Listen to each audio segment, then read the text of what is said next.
Página 26.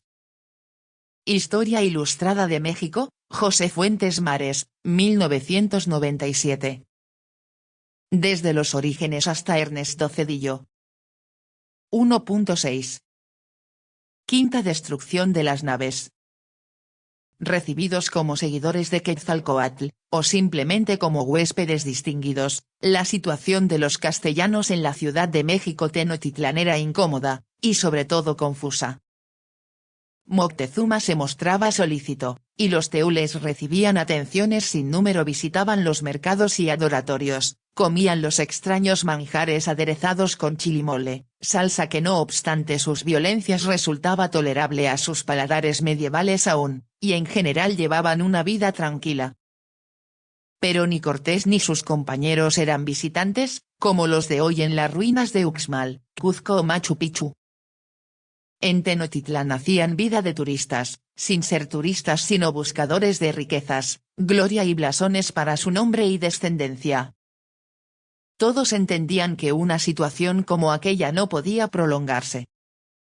Moctezuma, por otro lado, aun creyente o no en el regreso de Quetzalcóatl, se hallaba consciente del deterioro de su imagen, y cada día daba más crédito a sus sacerdotes, pues los españoles, no contentos con celebrar ceremonias cristianas en el palacio de Axayacatl, e insistir en el abandono del culto a los dioses ancestrales, solían entrar en los adoratorios como las señoritas de New Hampshire visitan hoy la Basílica de Guadalupe, confundiéndola con la discoteca donde practican el striptease. Ciertamente el tiempo corría contra la seguridad personal de los castellanos, y a corto plazo la disyuntiva era muy obvia, o se iban, o les echarían. Solo que Cortés había llegado para quedarse. Las situaciones ambiguas son transitorias necesariamente, exigen cortar por lo sano, o por lo enfermo, y Cortés dio ese paso al poner preso a Moctezuma. Para eso contaba con un buen pretexto, la muerte de varios españoles de la guarnición de Almería Nautla a manos de Cuauhpopoca, señor de la tierra y dependiente del Hueytlatoani. Pretexto, ocasión propicia o crédito celosamente guardado para hacerlo efectivo en su momento, como se quiera, pues sobre la muerte de aquellos españoles difieren las versiones de Bernal y Cortés. La del primero porque según él los castellanos instaban a su capitán a tomar esa determinación cuando llegó la noticia, y la del segundo porque dice haber recibido la información hallándose en Cholula. Sea como fuere, los hechos de Nautla venían como anillo al dedo para acelerar los acontecimientos, y Cortés dio el paso. Conviniendo al buen servicio de vuestra majestad y a nuestra seguridad, escribió en su segunda carta de relación que aquel señor Moctezuma estuviese en mi poder y no en toda su libertad, porque no mudara de propósito y voluntad que mostraba en servir a vuestra majestad, mayormente que los españoles somos algo incomportables e inoportunos, y porque enojándose nos podría hacer mucho daño, y tanto que no hubiese memoria de nosotros según su gran poder, y también porque teniéndolo conmigo todas las otras tierras que a él eran súbditas vendrían más aína al conocimiento y servicios de su majestad, determiné de lo prender y poner en el aposento donde yo estaba. Más que decisión en caliente, como pretende Bernal, la prisión de Moctezuma da la impresión de haber sido un paso calculado para adelantarse a los acontecimientos. Hombre de su tiempo, cierto de que bastaba la tenencia material del monarca para dominar al país, como dice Madariaga, Cortés acuarteló a sus soldados, mandó ensillar los caballos, y con sus principales capitanes se dirigió al palacio del Hueytlatoani, en cuya presencia le hizo responsable del atentado de Cuauhpopoca. Moctezuma lo negó, pero Cortés no estaba allí para depurar informaciones sino para llevar adelante su plan, y le exigió llamar a los autores del atentado y pasar al cuartel bajo su custodia. TV escribe.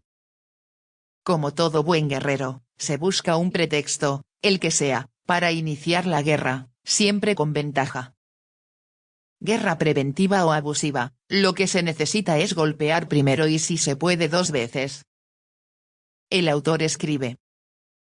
El primer paso, garantizar sus propias vidas con la del Tlatoani estaba consumado, más faltaba dar el segundo en cuanto llegaron a la ciudad Cuauhpopoca y sus principales, y confesaron haber dado muerte a los españoles de Almería. Cortés mandó preparar las hogueras.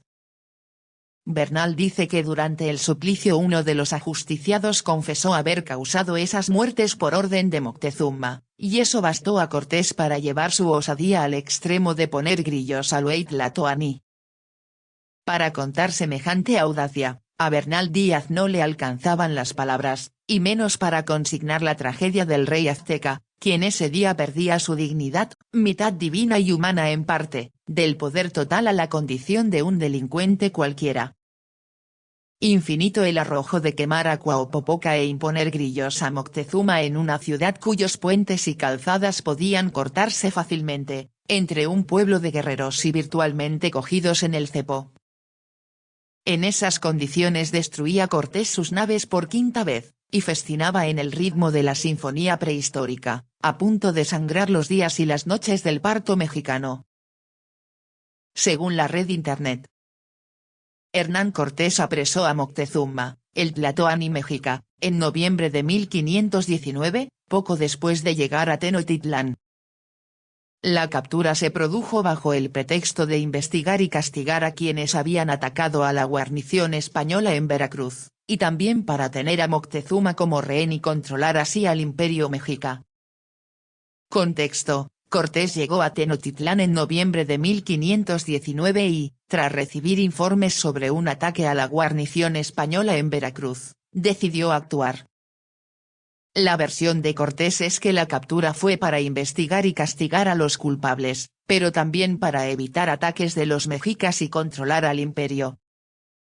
Moctezuma fue llevado al palacio de Axayacatl, donde estaban alojados los españoles, y permaneció allí vigilado. La captura de prisioneros era una práctica común en la guerra, especialmente en el Mediterráneo, para obtener ventajas políticas y militares. Consecuencias: la captura de Moctezuma fue un evento crucial en la conquista de México Tenochtitlán. Los españoles utilizaron a Moctezuma como herramienta política, pero su cautiverio generó tensión y descontento entre los mexicas. La muerte de Moctezuma, en circunstancias aún no aclaradas, marcó un punto de inflexión en el conflicto entre españoles e indígenas. ¿Moctezuma prisionero o los españoles atrapados? 18 de noviembre de 1519, día 4 Mono, año 1 Caña. Según las historias escritas por autores españoles, a mediados de noviembre de 1519, pocos días después de su llegada a México Tenochtitlán, Hernán Cortés tomó como prisionero a Moctezuma Xocoyotzin, tlatoani de esa ciudad. Según él mismo justificaba al rey de España en su segunda carta de relación, lo hizo tras recibir noticias de una traición cometida por uno de sus servidores al atacar a la guarnición española en Veracruz. Bajo pretexto de averiguar más sobre los sucesos y castigar a los culpables, tomó como su rehén al emperador indígena. Obligado, lo llevó de su propio palacio, al palacio de Axayacatl donde estaban alojados los españoles, donde permanecería vigilado por ellos. Como explica el Amoxtli de esta semana de Gibran Bautista, tomar prisioneros enemigos era una práctica común en el Mediterráneo, particularmente en las guerras entre cristianos y musulmanes. Por medio de esta acción, el capitán español pretendía evitar otros ataques de sus seguidores y a su vez, garantizar que él podría controlar las decisiones del gobierno mexica. Intentaba así ejercer el poder que creía tener sobre el señor nativo que se había entregado como vasallo del rey de España, según él creía. Sin embargo, la situación en México Tenochtitlán se puede interpretar de otra manera, leyendo entre líneas. Tal vez eran los expedicionarios españoles quienes estaban a merced de los mexicas.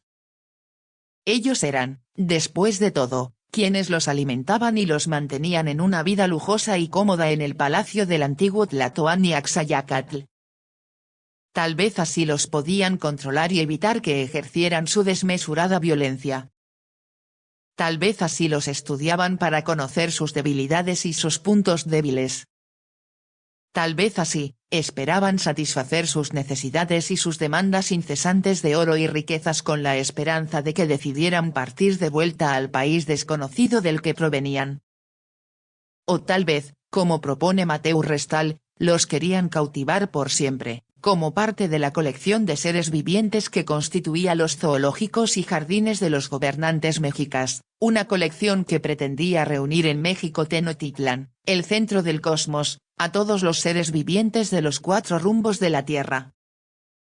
En su Amoxtli sobre la captura de prisioneros en Mesoamérica, Stan de Klerk nos explica las diversas maneras en que los pueblos indígenas capturaban enemigos y dioses. A veces para sacrificarlos, otras para controlarlos y dominarlos. Finalmente, el Amoxtli de Andrés Ríos critica una convicción prevalente en el México contemporáneo, la idea de que los mexicanos estamos traumados por la conquista española, de que la impotencia de los indígenas ante los españoles y su posterior derrota, han determinado y determinan hasta el presente nuestra visión de nosotros mismos y nuestras actitudes. TV escribe. Lo que nunca se dice en los libros de historia, es que la caída de los mexicas se consumó por la intervención de los pueblos vecinos que tenían rencilla casada con los mexicas. Hernán Cortés, sin aprovechar estas rencillas ajenas, jamás hubiera podido sacar ventaja. Página 28.